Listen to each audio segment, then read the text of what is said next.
We could see that. In the end, Mike Conley Jr. ended up being a disappointment considering what you acquired him for and how much of an elite backcourt this was supposed to be and how much of an upgrade he was supposed to be in place of Ricky Rubio, who was there prior to his arrival. But the bottom line is this. Denver was a more complete team. They were able to hold on. Jamal Murray did just enough. The Joker, 30 and 14, showed up big time in the Game 7. They showed their immaturity when they stripped Donovan Mitchell and got the turnover instead of holding the ball and getting fouled up two, just having to go through the free throw line to seal the deal. Instead, what they did was they went up court, they pushed it up court. Jamal Murray passes it, the guy misses a layup, and they still had a last chance, but Mike Conley couldn't drain the three at the end of the game, and obviously that's why Denver ended up surviving, and the appropriate word is to survive. I think the better team won. I think the more complete team won. It was just sad to see Donovan Mitchell so gassed, so out of it. It really was a shame. You would have liked to have seen him be a bit more energetic, have a little bit more energy. That was not the case, and I think ultimately that's what ended up costing Utah, because he was a one-man wrecking crew, and in the end he didn't have the help that he needed, which we all predicted would be the case prior to the game. Well, first of all, my hat's off to these two teams, and especially the two stars, Jamal Murray and Donovan Mitchell. They were exhausted. That's why everything was coming up short. Both teams, there were a lot of ugly shots, even when they had open looks. And it was a bunch of tired legs for obvious reasons. And, of course, you can't predict this stuff. Because going into Game 7, after the show that Donovan Mitchell and Jamal Murray put on, you would think, what are they going to each score 1 billion points? Like, what's going to happen here? And, of course, they're both not only flat offensively, but Jamal Murray made a really bad mental error at the end of that game to not just dribble out the clock and probably, get fouled, and then you hit one shot and you're guaranteed you're going to overtime, and you hit two and the game is over. And the game's probably over anyway. So that was a bad error, and Mike Conley, the shot was maybe not halfway in, maybe a third of the way in, a quarter of the way in before it came back out. They got Mike Conley, you're right, Stephen A., for these kind of moments and for these kind of games. That's supposed to be a great backcourt. And the truth about Conley, who's one of my favorite players, I love Mike Conley. I think he's been underrated for a long time. The team, including in this series, functioned better without him. It did. Donovan Mitchell, I got to say, the biggest takeaway from me, the biggest one, is Donovan Mitchell's willing his team back into it in the third quarter. He didn't have it offensively. But in the third quarter, he started getting buckets because that's what his team needed. And then for him to take the defensive assignment he did and to play that level defense in a game like this was huge. I was very impressed with him. Obviously, Gobert was a beast in the second half, and Jokic was also the two supporting characters, main support on the team, really played huge parts. But I come away from this game looking at Donovan Mitchell and thinking, that is a championship caliber player.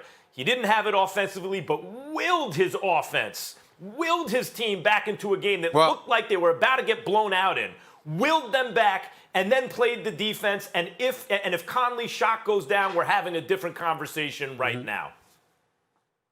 Max Kellerman, I got to tell you something, and I want to, and it's more of a rhetorical question, but in some sense it's not.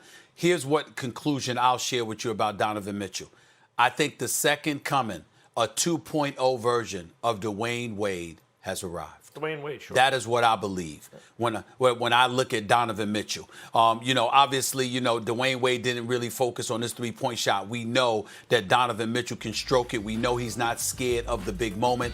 I think if it were not for fatigue, I thought we would have seen him take over, and obviously it would have required more from Denver in order to win this game. But I think D-Wade 2.0 has arrived. This dude has that kind of potential. He is something special. Make no mistake about it, which, by the way, Max, absolutely sickens me because we know that the New York Knicks could have drafted him. I was on the radio show. You can check it in New York City when nobody was really thinking about Donovan Mitchell because he was coming out of Louisville and you didn't know where this guy would land. I was screaming in New York about how Phil Jackson needed to take Donovan Mitchell, and instead he drafts Frank Ntilikina.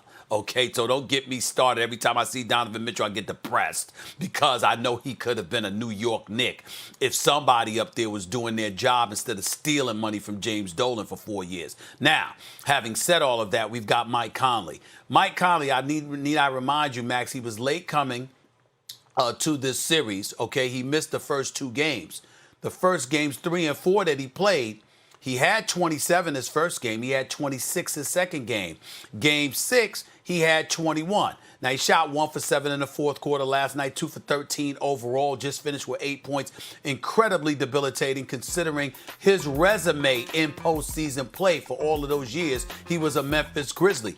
The dude showed up and played really, really good basketball. Wasn't a star, but damn sure played really good basketball all those years he was playing with Marc Gasol and those boys in Memphis. I certainly expected better from him. I think had they gotten better from him last night, they might have won this game. Unfortunately, that's not what happened. That's what you walk away from with Utah as it pertains to Denver.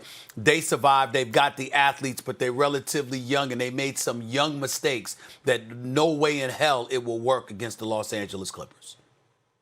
Very slightly better, and they win. Like Conley, I love Conley. I think he actually was a star, just an unsung one. To me, he's if you can't have Chris Paul, right? Like he's the guy you would want in terms of the way he organizes your offense and how he could come through in big moments and everything he could do for your team, right? That's the way I thought of Conley. Whatever else, I thought the team functioned better without him in many ways, to tell you the truth, including in this series. But this much better. If that shot drops, and it almost did, Utah advances. Like that, it's a game of inches. I want to talk about Donovan Mitchell to Dwayne Wade.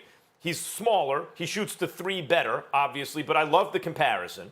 Dwayne Wade, people forget, when they beat Dallas, when he had Shaq, that performance in the finals between Michael Jordan's performance in the finals and when LeBron James became a great finals performer finally, no one had his finals as good as Dwayne Wade. No one. Think of any star you want. Dwayne Wade had the best finals between Jordan and LeBron. He was an incredibly clutch and great player at his very best.